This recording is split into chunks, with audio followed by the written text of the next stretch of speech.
It's been a long time since we talked about cloning, and a lot of the world still sort of hasn't figured out how they feel about eating cloned meat from cloned animals, nor have the ethics and safety of animal cloning really been thoroughly researched. But China is moving full speed ahead and building the world's biggest animal cloning factory, which is reportedly set to open next year. This is not a 5 or 10 years in the future type of thing.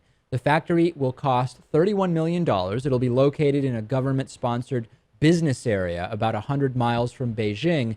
And the feelings are mixed about this, about whether we should be eating cloned meat or not. I mean, on the one hand, we have the European Parliament, which recently voted by a pretty large margin to totally outlaw the sale of cloned livestock.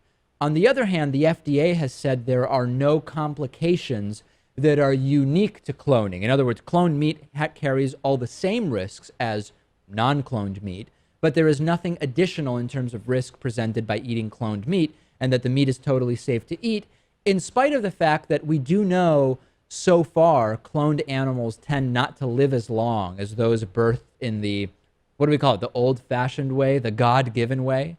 And in the US, people may not know this, but special labeling isn't even required for cloned meat. And it's not even clear how common the practice of cloning meat for food is in the US today. Some say that most of the cattle cloned in the US are used not to be, not butchered and sold for food, but rather used to breed more animals.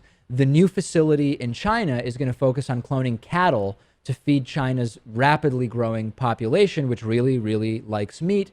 A company called Boya Life, which is involved with this factory, will be cloning champion racehorses and dogs used to sniff out victims of natural disasters, for example, or to be drug sniffing dogs, etc.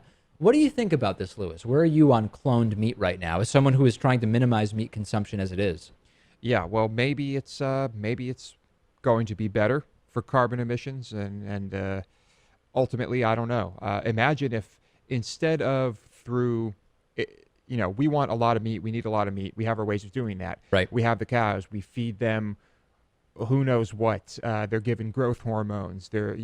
All of the stuff we're giving these animals ends up in us. Imagine if from the start we somehow managed to meet our needs through genetic modification and Right. cloning.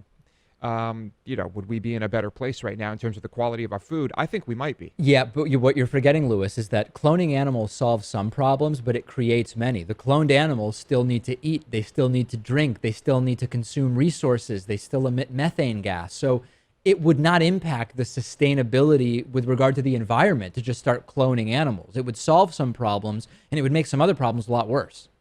Yeah, maybe we would break even. But as far as this China situation, I mean, it's going to have someone needs to experiment with this. It's going to happen somewhere. And they claim that they'll also be able to maybe rescue some endangered species from the risk of extinction. And Right. I feel like they're just throwing that in for PR value.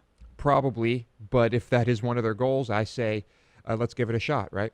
I really don't think that the future of the planet, sustainability-wise, is a heavy meat diet. Rather than figuring out how to raise even more meat and the food that those animals need to eat, I think we should be figuring out how to make meat a smaller part of our diet, more the Mediterranean diet, while making the meat that we do eat healthier. I think that really should be the goal and what we should be driving towards at this point, not figuring out how to raise even more cattle by cloning them at a very high rate.